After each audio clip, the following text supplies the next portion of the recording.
Movie शुरू होती है तब हम जैक नाम के एक लड़के को देखते हैं जो पूरा दिन गेम की दुनिया में खोया हुआ था। शाम होते होते उसकी माँ आती है और वो समझ जाती है कि इसने पूरा दिन क्या किया है, तो वो उसे समझाती है कि उसे अच्छे से पढ़ाई करनी होगी क्योंकि उसके कॉलेज की फीस के लिए उसके पास इनफ पैसे नहीं है और उसे स्कॉलरशिप के सहारे ही पढ़ाई पूरी करनी होगी। इससे हमें पता चलता है कि इनके घर में काफी पैसों की तंगी है। जैक के पिता कुछ सालों पहले ही गुजर गए थे। उनके जाने के बाद जैक की माँ को घर का मोर्गेज देखते देखते ही छोटी मोटी नौकरी करके घर का लोन पे आउट कर रही थी और जैक भी कहीं पे जापानीज एंटीक स्टोर में पार्ट टाइम जॉब कर रहा था।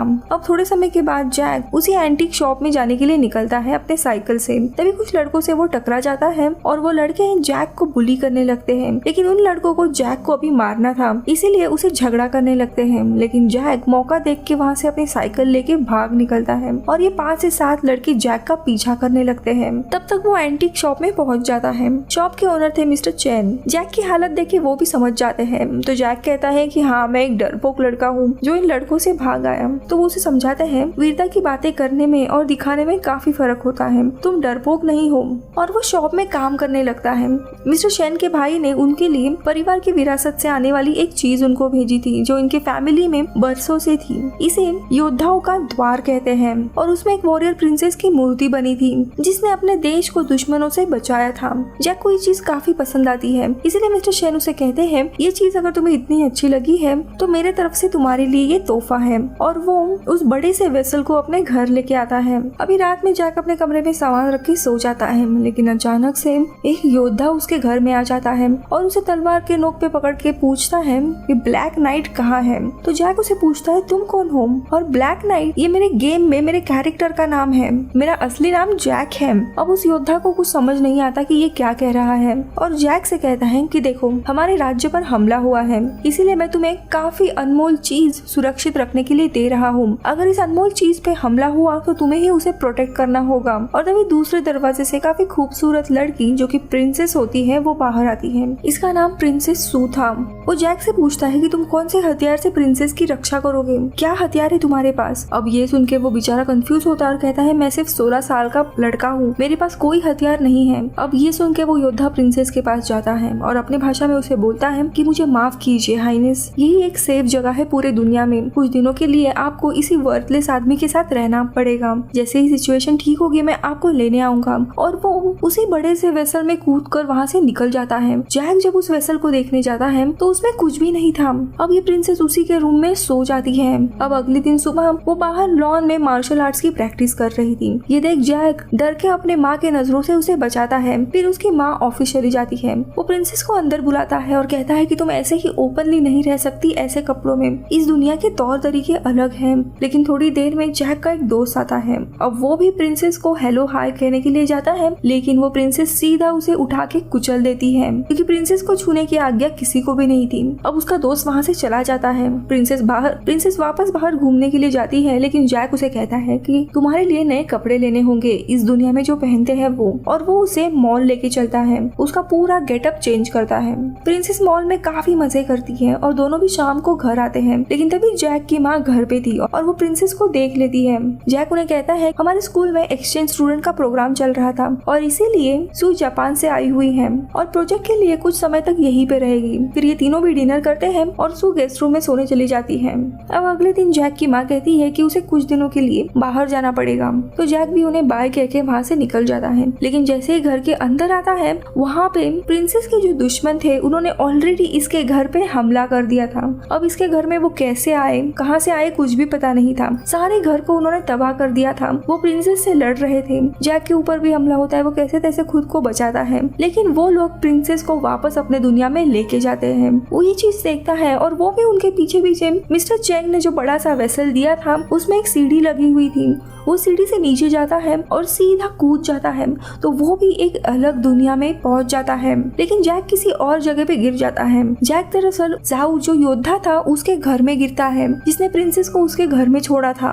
वो जैक को काफी भला बुरा कहता है कि तुम्हें एक काम सौंपा था प्रिंसेस की रक्षा करना, वो भी तुम कर नहीं पाए। लेकिन तभी इनके ऊपर भी काफी जोरों से हमला होने लगता है। तभी हम देखते हैं बाहर काफी सारी सेना इन्हें मारने के लिए आ रही थी। लेकिन तभी वहाँ पे एक विजर्ड आ जाते हैं जो बाकी की सेना को अपने जादू से पूरा फ्रीज कर देते हैं। अब विजर्ड इनके घर में आते हैं और वो जैक को पूरी हिस्ट्री बताते हैं कि अभी तक क्या चल रहा है। वो बताते हैं कि जाऊ उन योद्धा में से है जिन्हें एम्परर यानी उनके राजा की रक्षा करनी थी। ऐसे 7 योद्धा थे जो राजा की रक्षा कर रहे थे, लेकिन इस एम्परर का एक दुश्मन राजा था जिसका नाम था अरुप। उस राजा ने इन सारे योद्धाओं को मार डाला और आखिरी में उनके एम्परर को भी मार डाला। अब राजा की आखिरी संतान प्रिंसेस ही बची है और वो उसके ऊपर भी हमला कर रहा था, इसीलिए जाऊ ने उसे तुम्हारे घर पे छुपा के रखा था। तो जैक उसे पूछता है लेकिन मैं इस सब में कैसे चुना गया? तो विजर्ड कहता है मेरे पास जादुई पत्थर है, उससे मैंने काफी सारे दुनिया में से एक ग्रेट वॉरियर को ढूंढना चाहा जो प्रिंसेस की सुरक्षा कर सके और मुझे द ब्लैक नाइट नाम का वॉरियर मिला,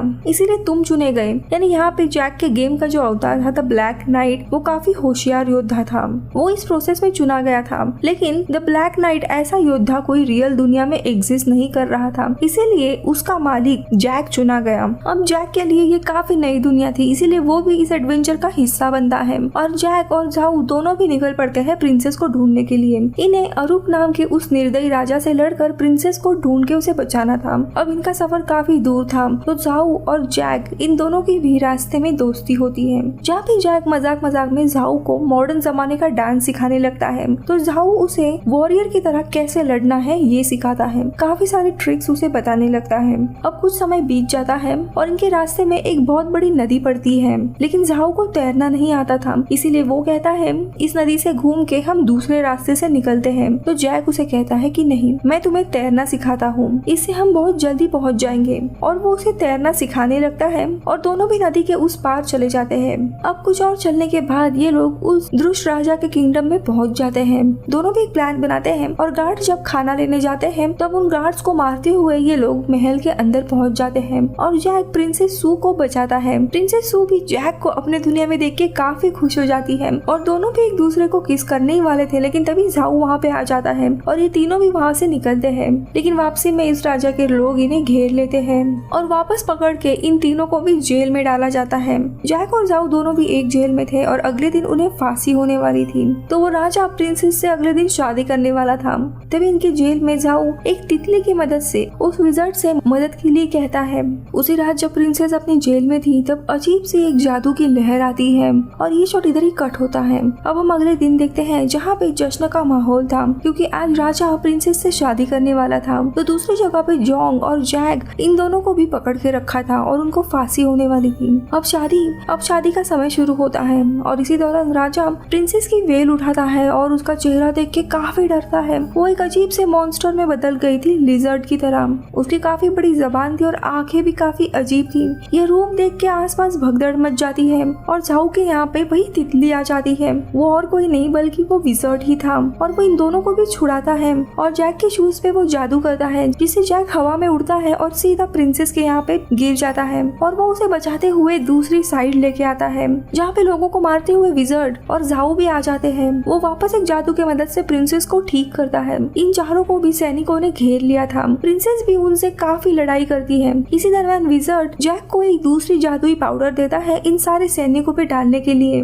वो ये जादू इन लोगों के ऊपर छिड़कता है, लेकिन इसके कारण राजा का जो सेनापति था वो बड़े से ह्यूज मॉन्स्टर में कन्वर्ट हो जाता है। तो जाऊ उस जायंट से लड़ने लगता है। ये देख जैक प्रिंसेस को लेकर एक कूलर की मदद से हवा में उड़ते हुए जब जैक को होश आता है तब देखता है प्रिंसेस को राजा के लोगों ने बांध के रखा है। जाऊ ने जैसे उसे शिक्षा दी थी उसी तरह वो इन सारे सैनिकों से लड़ता है और उन्हें मार गिराता है, लेकिन आखिरी में सबसे बड़ा उनका राजा अरुक वहाँ पे आ जाता है और जैक पे हमला करने लगता है। जैक की हालत उसके सामने बहुत ही खराब हो जाती है, लेकिन जाऊ ने सिखाई हुई एक ट्रिक वो इस्तेमाल करता है और उसके पैरों के नीचे से जाके उसके शरीर में 2 लकड़ियां घुसा देता है जिसके कारण वो राजा आखिरी में उधर ही मर जाता है और वो प्रिंसेस को वहाँ से बचाता है और उनके राज्य लेके आता है। अब प्रिंसेस सेफ थी, इसीलिए कुछ ही दिनों के बाद उनका राज्याभिषेक किया जाता जाता है। इसके बाद जैक प्रिंसेस को गुड बाय करने के लिए आता है। दोनों भी एक दूसरे को काफी पसंद कर रहे थे, इसीलिए किस करते हैं और प्रिंसेस उसे कहती है कि मैंने तुम्हें कभी भी डरपोक या कायर नहीं समझा,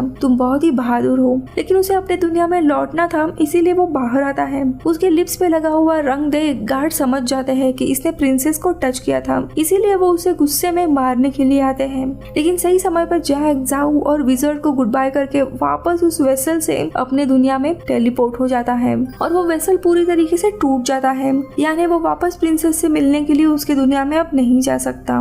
जैक की अब नॉर्मल जिंदगी शुरू होती है। वो लड़के उसे वापस बुली करने लगते हैं, लेकिन इस बार वो उनसे बिना डरे लड़ता है। लेकिन वो काफी मायूस था कि अभी वो प्रिंसेस से कभी भी मिल नहीं पाएगा। लेकिन उस वेसल को देखते हुए उसे एक इंस्पिरेशन मिलती है और उसकी जो ये पूरी जर्नी थी उसके ऊपर वो एक गेम बनाता है जिसका नाम था द वॉरियर राल्म। और कुछ दिनों के बाद वो गेम एक कंपनी को बेच देता है जिसके लिए उसे $25,000 मिलते हैं। अब इस पैसों से वो अपना घर बचा लेता है जो बहुत जल्द ही बिकने वाला था। उसकी माँ भी काफी खुश हो जाती है अपने बेटे के इस कमाल से। अब कुछ दिनों के बाद ये मॉल में घूम रहा था और तभी वहाँ पे उसकी मुलाकात प्रिंसेस सू से होती है। वो पूरे वेस्टर्न गेटअप में थी। वो उसे पूछता है कि तुम वापस कैसे आई, तो वो कहती है कि मैंने विजर्ड को एक और वैसा ही जादुई गेट बनाने के लिए कहा था, उन्होंने मेरे लिए बना लिया और मैंने एक नया रूल लाया मेरे राज्य में कि हर एक इंसान को छुट्टियों का कुछ वक्त मिलेगा और उस समय में वो कहाँ पे भी घूमने जा सकते हैं। अभी मेरे छुट्टियों के दिन चल रहे हैं और मैं तुमसे मिलने आई हूँ। और ये दोनों भी कुछ समय के लिए क्वालिटी टाइम बिताते हैं और प्रिंसेस वापस अपने राज्य चली आती है। सो ये थी मूवी। आई होप आपको अच्छी लगी होगी। मैं आपसे मिलूंगी अगले वीडियो में, तब तक के लिए बाय बाय।